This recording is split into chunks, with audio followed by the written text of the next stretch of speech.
Hello students, कैसे हैं आप सब। आई होप आप सब अच्छे होंगे। आईसीटी वर्चुअल क्लासरूम में आप सबका स्वागत है। मैं विकास। बच्चों, क्लास 10th का मैथ्स हम कर रहे हैं और क्वेश्चन पेपर यहाँ पे हम सॉल्व कर रहे हैं। देखिए क्वेश्चन है, इसको नोट करेंगे आप सब। क्या बोला गया है इसमें ये समझते हैं।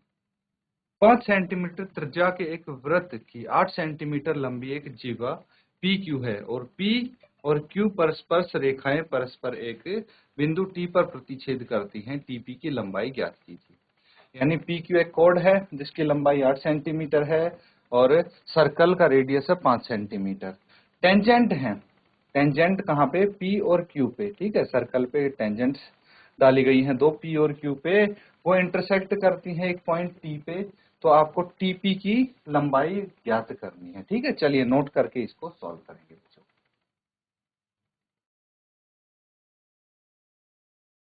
तो ठीक है, नोट कर लिया है क्वेश्चन बच्चों। अब इसको सॉल्व करने की कोशिश करेंगे हम। ठीक है, चैप्टर सर्कल से है ये क्वेश्चन आपका। मान लीजिए एक सर्कल है। ठीक है, अब यहाँ पे इसका सेंटर है और यहाँ पे एक बिंदु टी बना लेते हैं हम।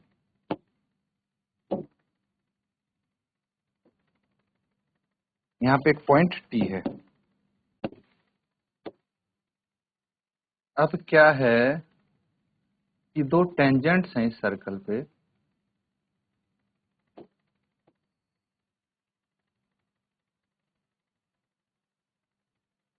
ठीक है, ये दो टेंजेंट्स आप देख पा रहे हैं यहाँ। और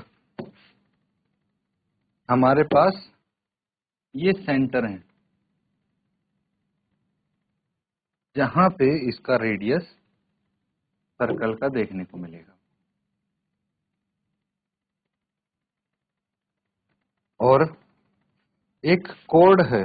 ठीक है, ये कोड क्या है? ये। ठीक है,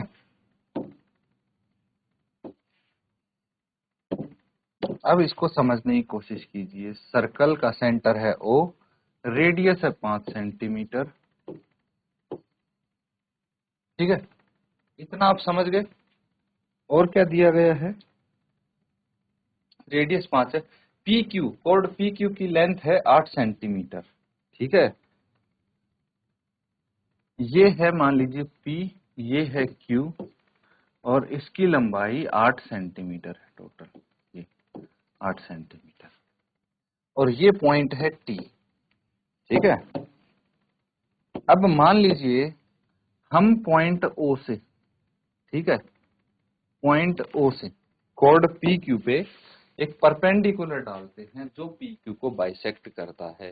ठीक है, तो यहां पे हम बोल सकते हैं अगर ये इसको बाइसेक्ट करेगा तो ये 4 सेंटीमीटर और 4 सेंटीमीटर हो जाएगा और ये 90 डिग्री हो जाएगा। ठीक है, एंगल। ये चीज आपको समझनी। अब हमें क्या करना है, देखिए पहले तो जो यहाँ पे गिवन है उसको लिख लेंगे। कंस्ट्रक्शन है ये छोटा सा, ये मेंशन कर देंगे और उसके बाद हम यूज करेंगे पाइथागोरस थ्योरम का। ठीक है, पाइथागोरस थ्योरम का यूज करके देखिए इस छोटे ट्रायंगल में इसका नाम हम ले लेते हैं आर ओ, आर ले लेते हैं। ठीक है, इसको बोल दो आर।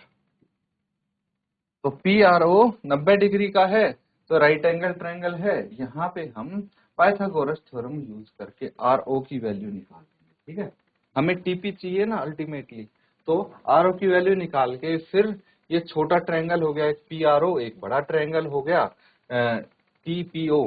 और इन दोनों का यूज करके हम क्या करेंगे, हम इनको सिमिलर ट्रायंगल प्रूव करेंगे और फिर रेशियो से हम टीपी की वैल्यू निकाल लेंगे। ठीक है, ऐसा कुछ प्लान है हमारा। चलिए नोट कीजिए इसको, फिर आगे करते हैं। पहले आप गिवन लिखिए इसको। ठीक है, इसका जो जो गिवन है। ठीक है, चलिए अब इसको हम सॉल्व करते हैं। तो सबसे पहले यहाँ पे गिवन क्या है ये देख लेते हैं।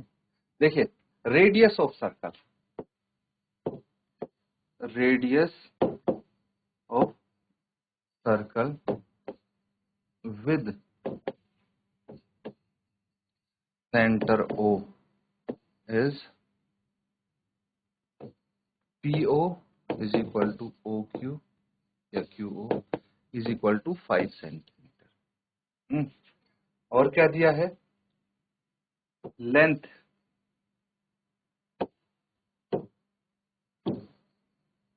Length of the cord,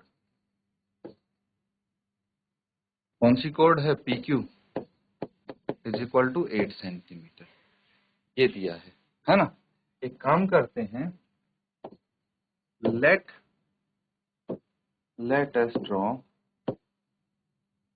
OR perpendicular to PQ which bisect PQ at R, ठीक है, and is produced to point T। हमने ये कंस्ट्रक्शन किया है कि भाई ये OR एक परपेंडिकुलर डाल दी हमने PQ पे, जो क्या करती है, इसको बाइसेक्ट करती है और T पे यहाँ पे मिलती है जाके। अब हमें क्या करना है? अब हम ये बाइसेक्ट करती है तो हम यहाँ पे बोल सकते हैं कि PR is equal to 1/2 PQ is equal to 8/2 is equal to 4 centimetre. तो यहां से हमारे पास ये 4 सेंटीमीटर आ जाता है। अब एक काम करिए, पाइथागोरस थ्योरम का इस्तेमाल करिए, using Pythagoras theorem in triangle PRO। तो हम क्या निकालेंगे यहाँ से? OR निकालेंगे या RO is equal to under root, क्या होता है? देखिए ये बेस है OR, है ना, तो हाइपोटेन्यूज स्क्वायर यानी PO स्क्वायर माइनस PR का स्क्वायर। तो यहाँ से OR की वैल्यू हमारे पास आ जाएगी इज इक्वल टू, वैल्यूज रख दीजिए इसकी, 5 का स्क्वायर माइनस 4 का स्क्वायर, ये हो गया अंडर रूट 25 माइनस 16 आ जाएगा अंडर रूट 9। तो OR कितना आ गया? OR आ गया 3 सेंटीमीटर। माइनस 3 तो होगा नहीं क्योंकि किसी भी ट्रायंगल की साइड नेगेटिव नहीं हो सकती, तो यहां से हमें OR पता लग गया। OR कितना है? 3 सेंटीमीटर। अब हम ये दो ट्रायंगल लेके इनको सिमिलर प्रूव करने की कोशिश करेंगे। चलिए नोट कीजिए, फिर आगे करते हैं। तो ठीक है, अब हम देखिए ये दो ट्रायंगल ले लेते हैं, इसको एक बार मैं दोबारा बनाने की कोशिश करता हूं यहाँ पे, ठीक है, फिर समझेंगे इसको।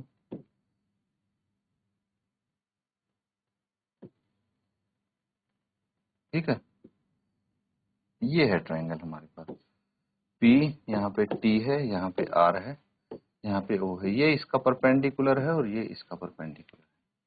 ठीक है, अब इन ट्रायंगल यहाँ पे हम बोल सकते हैं PRO। ठीक है, PRO ये हो गया PRO एंड ट्रायंगल TPO, ये ट्रायंगल्स हम ले लेते हैं और हमें पता है कि भाई एंगल PRO में, PRO इसमें हम बोल सकते हैं POR is equal to angle TOT, क्यों? कॉमन है ये, है ना, ये एंगल है कॉमन। और एक चीज ये है कि angle RO is equal to angle TPO, because देखिए ये तो कंस्ट्रक्शन से आ गया, ये क्या है? टेंजेंट, है ना, tangent of circle make 90 degree angle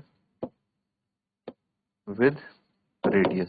ठीक है, रेडियस के साथ राइट एंगल बनाती है। तो हम बोल सकते हैं 10 triangle PRO is similar to triangle EPO by angle similarity. Angle similarity से सिमिलर है। हमें क्या निकालना है? हमें निकालना है TP या PT। ठीक है, कैसे निकालेंगे? अब यहाँ पे जो सिमिलर ट्रायंगल होते हैं ना, तो उनकी जो रेशियो होती है कॉरस्पॉन्डिंग पार्ट्स की वो इक्वल होती है। ठीक है, कॉरस्पॉन्डिंग साइड्स की रेशियो इक्वल होती है। तो हम यहाँ पे बोल सकते हैं कि देखिए इसका हाइपोटेन्यूज कौन सा है इन दोनों ट्रायंगल्स में, ये इसका हाइपोटेन्यूज हो गया, ये इसका हाइपोटेन्यूज हो गया, इनकी रेशियो इक्वल हो गया। ऐसे करके कॉरस्पॉन्डिंग साइड्स की रेशियो इक्वल रख लेंगे, फिर उनकी वैल्यूज रखेंगे। चलिए यहां तक नोट कीजिए। तो ठीक है, अब देखिए एक चीज समझिए। सो रेशियो ऑफ कॉरस्पॉन्डिंग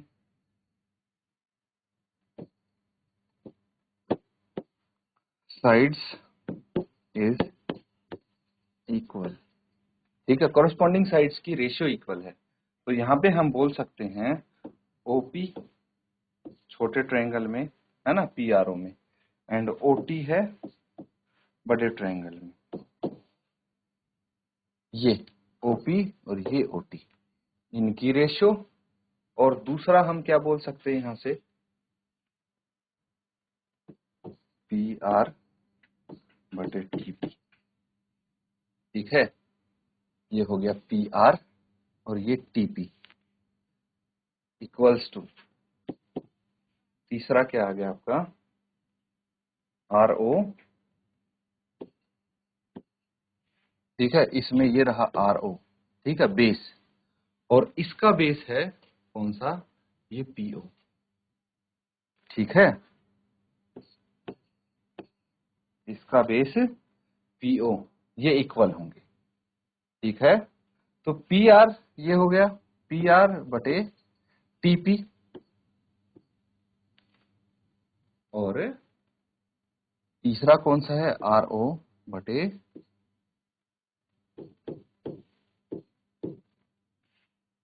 समझ में आया? अब हम इसका यूज करके देखिए आगे इसको सॉल्व करने की कोशिश करते हैं।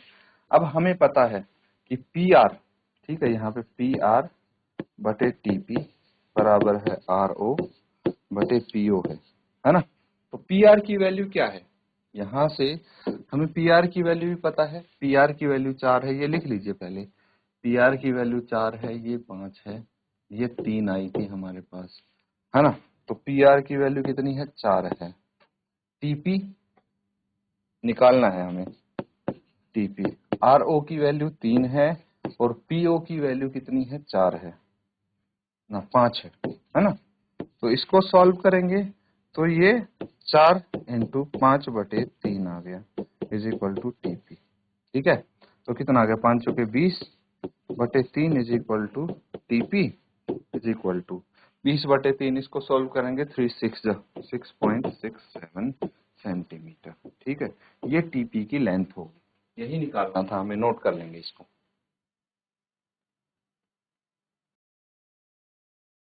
ठीक है, नोट कर लिया है बच्चों। चलिए अब एक क्वेश्चन देखिए।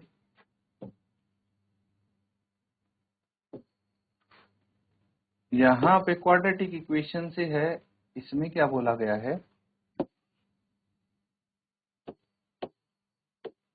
Solve the equation.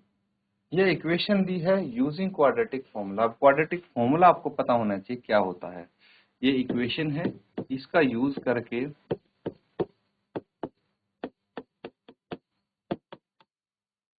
इसको जनरल इक्वेशन से कंपेयर करके ABC की वैल्यू निकाल लेंगे, फिर क्वाड्रेटिक फॉर्मूला में वो वैल्यू पुट करके डायरेक्ट आंसर आ जाएगा। चलिए नोट करेंगे इसको और सॉल्व करने की कोशिश करेंगे। ठीक है, तो अब इसको सॉल्व कर लेते हैं बच्चों। देखिए यहाँ पे इसको कंपेयर करेंगे, compare with ax² plus bx plus c equals to 0। तो यहाँ से a पता लगता है हमें 4, b की वैल्यू है -9, c की वैल्यू है 3। ठीक है, तो क्वाड्रेटिक फॉर्मूला लिखिए। अब क्वाड्रेटिक फॉर्मूला क्या होता है, x equals to -b plus minus under root b² minus 4ac, ये डिस्क्रिमिनेंट आ जाता है ना, अपॉन 2a। ये आपके पास क्वाड्रेटिक फॉर्मूला आ गया। बस इस क्वाड्रेटिक फॉर्मूले को यहाँ पे पुट करेंगे, वैल्यूज आंसर आ जाएगा। तो माइनस b कितना है, यहाँ पे b की वैल्यू है -9, लिख लीजिए, plus minus under root b² minus 4ac है, तो b² यानी -9 का स्क्वायर, b² -4 इंटू a कितना है 4, c कितना है 3। ठीक है, b² -4ac आ गया, अपॉन डिनोमिनेटर में 2 इंटू a है 4। बस इसको सॉल्व कर लीजिए, फाइनल आपका आंसर आ जाएगा। तो ये हो गया minus minus plus, plus 9 plus minus under root 9 का स्क्वायर 81 माइनस 4 चौक 16 48, ये आ जाएगा बटे 8। आगे इसको सॉल्व करेंगे तो कितना आ जाएगा 9 प्लस माइनस 81 माइनस 48 33 बटे 8। ठीक है, ये आ गया। नोट कर लेंगे बच्चों इसको, कुछ अगर डाउट लगता है आप पूछ सकते हैं। ठीक है बच्चों, इसका दूसरा पार्ट देखिए, नोट कर लिया ना सबने। दूसरे पार्ट में बोला गया है कि इसके आपको क्या बताने हैं, नेचर ऑफ रूट्स बताना है कि कैसे रूट्स होने वाले हैं इसके। तो कोई दिक्कत नहीं, बहुत आसान है। नेचर ऑफ रूट्स हम डिस्क्रिमिनेंट की वैल्यू निकाल लेंगे और उससे हम पता लगा लेंगे कि इसका नेचर ऑफ रूट्स कैसा है। तो पार्ट बी है, यहाँ पे बोला गया है 3x² minus 4 under root 3 plus 4 equals to 0। ठीक है, तो इसको कंपेयर करना है, compare with ax² plus bx plus c equals to 0। इससे कंपेयर कीजिए। तो यहाँ पे हम क्या लिख सकते हैं इसको, अगर इसको यहाँ से कंपेयर करेंगे तो a की वैल्यू आ जाएगी 3, b की वैल्यू आ जाएगी -4√3 एंड c की वैल्यू आ जाएगी 4। ठीक है, अब हमें डिस्क्रिमिनेंट की वैल्यू पता है, d is equal to under root b² minus 4ac होता है। क्या होता है, b² माइनस 4ac होता है। तो बस हम इसको सॉल्व करके देखते हैं कि क्या वैल्यू आती है हमारे d की और डिस्क्रिमिनेंट की वैल्यू निकाल के फिर हम बताएंगे क्या इसके रूट का नेचर होगा, है ना।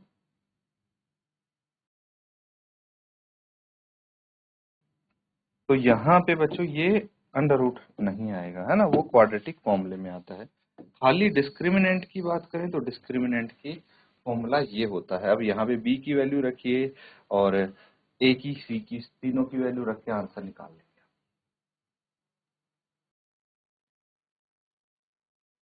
तो ठीक है बच्चों, आंसर इजीली आ जाएगा। इससे क्या आएगा आंसर, बता सकता है कोई। d is equal to, b की वैल्यू क्या है -4√3, ये b है, तो b² माइनस 4, a की वैल्यू है 3, c की वैल्यू कितनी है 4। ठीक है, आगे इसको सॉल्व करेंगे तो d इज इक्वल टू कितना आ जाएगा, देखिए -4 है, -4 का स्क्वायर कितना होगा, -4 का स्क्वायर, एक तो ऐसे आ जाएगा -4 का स्क्वायर इंटू √3 का स्क्वायर एंड माइनस, देखिए 4 चौक 16, 16 या 48, ये 48 आ जाएगा। आगे इसको सॉल्व करेंगे, -4 का स्क्वायर 16 इंटू √3 का स्क्वायर 3 आ जाएगा, -48, और ये हो गया 48 माइनस 48 इक्वल्स टू 0। ये डिस्क्रिमिनेंट आ गया हमारा 0 के बराबर। ठीक है, तो when d is equal to 0, the roots are real and equal। अगर हमारे पास d 0 आता है तो उसके रूट्स कैसे होंगे, रियल होंगे, वास्तविक होंगे और समान होंगे यानी इक्वल होंगे। ठीक है, नोट कर लीजिए बच्चों इसको। तो बच्चों यहाँ पे जो क्वेश्चंस कर रहे हैं हम अच्छे से उनको रिवाइज करते रहें और अपने डाउट्स भी साथ के साथ क्लियर करते रहें। इसी के साथ आज का सेशन यहाँ पे एंड करेंगे। Thank you and have a nice day.